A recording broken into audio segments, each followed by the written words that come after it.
And welcome back.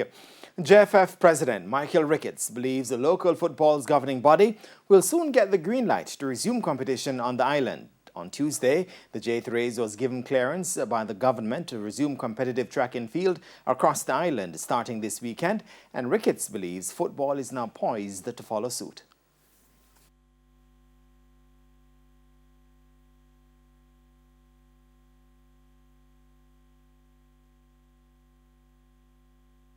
I had discussions with Minister Grange, I think 2 evenings ago, and based on her utterances, based on the conversation, I think everything now is actually in place.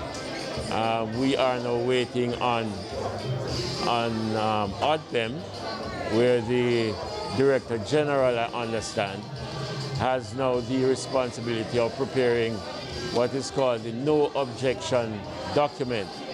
The minister did say to me that she's personally trying to expedite the process, so we just have to be patient. I think the green light is just around the corner, and it is incumbent upon us now to be in mode that when we get the green light, then it should be all systems go.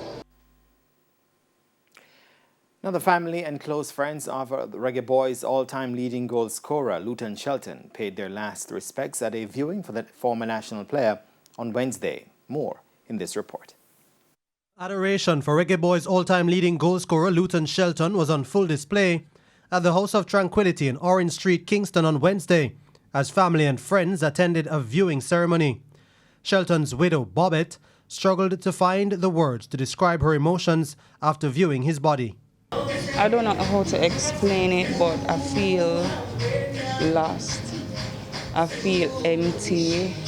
I feel like I basically lost half of me right now, and to see him lying down lifeless. Mrs. Shelton did, however, say that the outpouring of support that she has received throughout his illness and since his passing has helped her to cope. I'm happy that before he died, he knew exactly how much he was loved, you know, so I'm happy for that.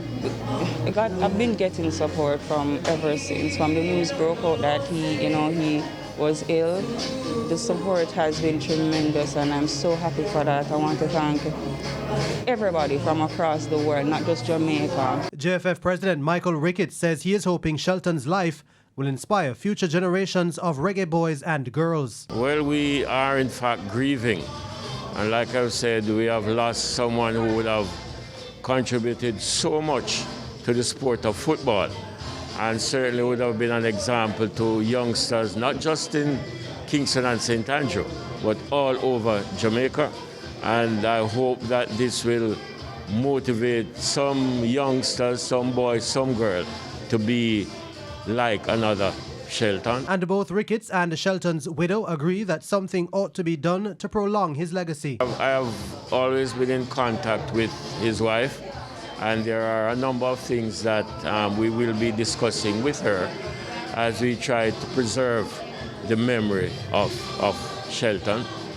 General manager of Harbourview FC, where Shelton played club football locally, Clyde Giardini, saw a young, talented footballer rise through the ranks. We salute and has other youngster who came to the club from his hometown in Tivoli Gardens, played with us, grew up within the club, and went overseas as well as through the national team. So he made his way on his own stride and his own abilities, his commitment, his professionalism, and his overwhelming talent to score goals. So he has done himself, his family, his community, our club, and the Jamaican football fraternity proud locally and internationally, and we are respecting him for that. And one member of the Tivoli Gardens community, where Shelton grew up, remembered him as a kind person. I feel sad. Why? He's a good person. We have gone from us. Shelton died on January 22 after a more than 4-year battle with the progressive nervous system disease, ALS, or Lou Gehrig's disease. He scored a record 35 goals from 75 appearances for the Reggae Boys between 2004 and 2013. He also played for several clubs in Europe, as well as Sheffield United in England. Jordan Fort, TVJ Sports. And with that, we take a halftime break and come back with some more. Stay tuned.